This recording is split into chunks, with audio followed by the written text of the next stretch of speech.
le livre de Chuang-Tzu. Les discussions entre Lao Tzu, Confucius, Yang-Tzu, Qiyu et les autres. 5e partie. Un jour, Confucius dit à Lao Dan: aujourd'hui que nous sommes tranquilles, je voudrais bien vous entendre parler sur l'essence du Tao. Lao Dan lui répondit: contrôlez votre cœur par le calme. Purifiez votre souffle vital. Déliez-vous de vos préjugés. Soumettez votre intelligence. Le sujet est mystérieux. Il est difficile d'en parler. Je vais toutefois essayer de vous en dire quelque chose. Quand la lumière apparut, alors l'obscurité apparut. Quand les formes apparurent, alors les sans-formes apparurent. Le souffle de vie naquit du Tao. La matière première naquit du sperme. Puis les êtres s'engendrèrent mutuellement, par échange de leur matière, soit par voie de gestation utérine, soit par production d'œufs. Leur entrée dans la vie n'est pas remarquée. Leur sortie ne fait aucun bruit. Le Tao n'a pas de porte visible, pas de logis déterminé. Il est grand comme l'immensité de l'univers. Ceux qui s'unissent à lui et comprennent cela se portent bien. Ils ont l'esprit libre. Ils sont clairvoyants et conservent leur corps dans le meilleur état, sans fatiguer leur intelligence. Ils sont capables de toute tâche. Leur action et compréhension sont naturelles et spontanées. Pas besoin de longs discours ou de profonde analyse. Ils sont comme le ciel est élevé par nature, comme la terre est étendue par nature, comme le soleil et la lune sont lumineux par nature, comme les êtres pullulent naturellement. L'érudition ne permet pas nécessairement de le connaître, ni le raisonnement de l'éclaircir. C'est pourquoi le sage privilégie l'introspection sans parole. Et il se méfie des longs discours creux qui servent à se faire prévaloir. Le Tao est une infinité que rien ne peut augmenter ni diminuer. Les sages se contentent simplement de l'embrasser dans son ensemble. Insondable comme l'abîme, majestueux comme une montagne. Il est à l'origine du mouvement et du repos. Cette révolution incessante dans laquelle le recommencement suit immédiatement la cessation. Tous les êtres vont tirer ressource de lui, qui est inépuisable. N'est-ce pas le Tao? Voici un homme du royaume du milieu. Il n'est ni yin ni yang. Il est placé entre le ciel et la terre. Il va devenir homme, puis retourner à son origine. Sa vie peut être longue ou courte. Oh, combien est tenue la différence? Ce n'est l'affaire que d'un instant. Y a-t-il là de quoi distinguer entre le bien que fit Yao et le mal que fit qui est? Les fruits des arbres et de la terre ont leur raison d'être. Les relations humaines ont également leur organisation sociétale. Le sage épouse le mouvement, sans résister, sans s'accrocher. S'adapter aux choses en les harmonisant, voilà la vertu naturelle. S'accommoder des choses en les acceptant, voilà le Tao. Le passage de l'homme entre le ciel et la terre, de la vie à la mort, est comme le saut du coursier blanc qui franchit un ravin. Ce n'est l'affaire que d'un instant. Comme par l'effet d'un bouillonnement, les êtres entrent dans la vie. Comme par l'effet d'un écoulement, ils entrent dans la mort. Une transformation les a fait vivants. Une transformation les fait morts. Tous les êtres vivants se lamentent, et l'espèce humaine s'en attriste. Mais cela ne consiste qu'à se dépouiller du fourreau naturel et à laisser tomber l'enveloppe naturelle. Ce n'est là qu'une libération pour laquelle les âmes et les corps opèrent le grand retour. Le sans forme va vers la forme, puis la forme va vers le sans forme. C'est ce que tout le monde sait. Nul besoin d'effort pour s'en rendre compte. Tout le monde en discute, mais nul besoin de discussion pour y arriver. Au contraire, la discussion empêche même parfois d'y arriver. La discussion est inférieure au silence. Avoir compris qu'il vaut mieux le contempler en silence plutôt que de s'époumoner en discussion sur le Tao. Voilà ce que j'appelle avoir atteint le but.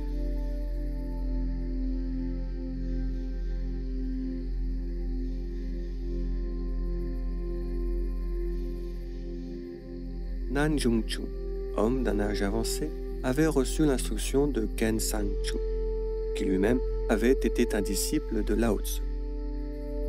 Ken Sangchu, ne réussissant pas à trouver les mots pour instruire parfaitement Nan Zhongchu, lui recommanda d'aller au sud consulter le vieux maître Lao Tzu. Suivant cet exemple, Nan Zhongchu se munit des provisions nécessaires et marcha durant 7 jours et 7 nuits pour arriver au lieu où vivait le vieux maître. Quand il arriva sur place, Lao Tzu lui demanda: « Est-ce Ken Sangchu qui vous envoie ?» « Oui, c'est bien cela, » répondit Nan Zhongchu. Lao Tzu lui demanda: « Pourquoi alors avez-vous amené avec vous une suite si considérable ?» Nan Zhongchu regarda derrière lui, tout effaré. « Vous n'avez pas compris ma question. » Honteux, Nan Zhongchu baissa la tête, puis l'ayant relevé, il soupira et dit: « Hélas, parce que je n'ai pas su comprendre votre question, m'interdirez-vous de vous dire ce qui m'a amené ici ?» « Bien sûr que non, » dit Lao Tzu. « Dites-moi. » Alors Nan Zhongchu dit: « Si je suis sans savoir, les gens me considéreront comme un homme stupide. Si j'ai du savoir, cela m'attirera des soucis. Si je ne pratique pas l'amour des êtres humains, cela leur nuira. Si je la pratique, c'est ma personne qui en souffrira. Si je ne pratique pas la justice, cela portera préjudice aux autres. Si je la pratique, cela sera à mon préjudice. Ces 3 dilemmes me tourmentent. Que dois-je faire ou ne pas faire? C'est pour répondre à mon indécision que Ken Sangchu m'a envoyé vous demander conseil. Lao Tzu lui répondit. J'ai bien lu dans vos yeux tout à l'heure que vous ne compreniez pas mes questions. Vous me faites penser à un homme qui chercherait à retirer du fond de la mer ses parents engloutis. Vous cherchez à retrouver votre nature sans savoir par où commencer. Oh, comme cela doit être pénible. Ayant obtenu d'être admis chez Lao Tzu comme pensionnaire, Nan Zhongchu commença un traitement moral. Il s'appliqua ainsi à cultiver ses vertus et à éliminer ses vices. Après 10 jours de cet exercice qu'il trouva dur, il revit Lao Tzu. Ce dernier lui dit « Certes, vous vous êtes déjà beaucoup purifié, mais il y a encore en vous du blâmable. Même si les sens sont obstrués, cela ne peut suffire à arrêter le désir. Celui dont la raison est troublée ne peut véritablement se contraindre lui-même. Celui qui est épris de désir et qui a l'esprit troublé, celui-là est obstrué par ceci dans son retour à son essence naturelle. Sachez que même ceux qui sont avancés dans la voie subissent encore ces attaques. Oh, combien cela doit-il être difficile pour vous? Hélas, dit Nan Zhongchu découragé. Quand un paysan est tombé malade, il compte son mal à un autre. Et il se trouve sinon guéri, du moins soulagé. Tandis que moi, chaque fois que je consulte la grande voie, le mal qui tourmente mon cœur augmente. Comme si j'avais pris un médicament contraire à mon mal. C'est trop fort pour moi. Veuillez, s'il vous plaît, me donner la recette pour faire durer ma vie. Je me contenterai de cela. Et vous croyez que cela se passe ainsi, de la main à la main? Dit Lao Tzu. Faire durer la vie suppose bien des choses. Pouvez-vous embrasser l'unité? Pouvez-vous ne jamais la perdre? Saurez-vous toujours distinguer le favorable du funeste? Saurez-vous arrêter à temps et vous abstenir à la limite? Pourrez-vous vous désintéresser d'autrui pour vous concentrer sur vous-même?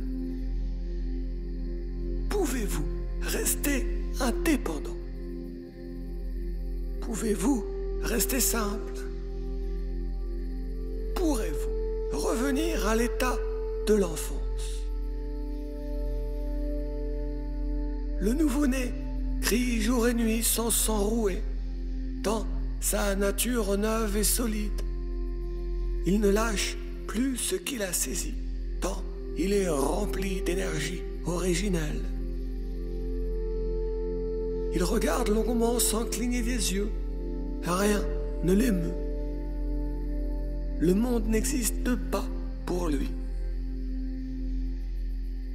Il marche sans but et s'arrête sans motif, allant spontanément sans réflexion.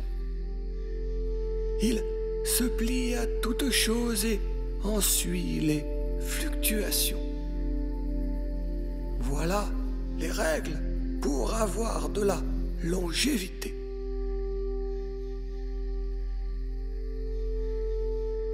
Après avoir entendu Lao Tzu paraphraser le Tao Te Ching, Nan Zhongchu demanda si cela représentait la totalité de son enseignement.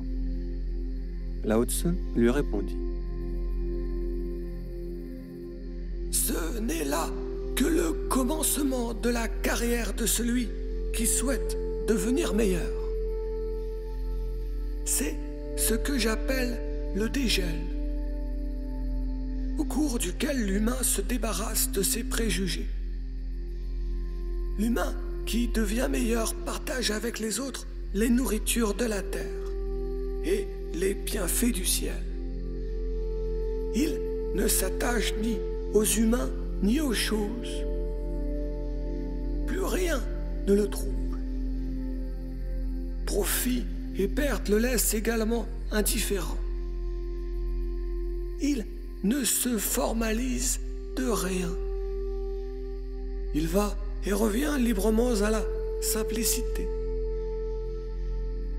Voilà les règles pour avoir de la longévité. Nan Zhongchu insista.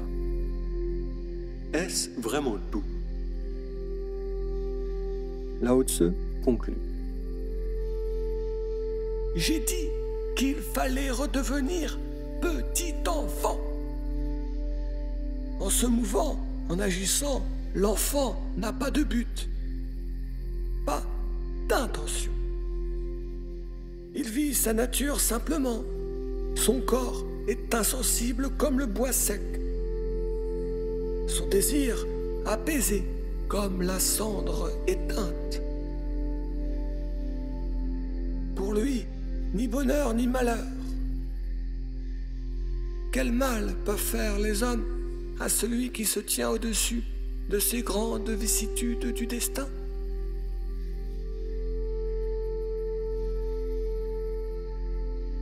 Chuang-Tzu commente ce récit avec ce premier paragraphe. L'homme, en qui règne la grande paix, aimait la lumière du ciel. Il aimait la lumière céleste, mais tout homme voit en lui un homme. Tout être voit en lui un être. C'est pour s'être perfectionné comme humain qu'il possède la constance. Celui qui possède la constance est habité par l'homme et aidé par le ciel. En tant qu'habitant de l'homme, on l'appelle le peuple du ciel. En tant qu'aidé par le ciel, on l'appelle le Fils du ciel.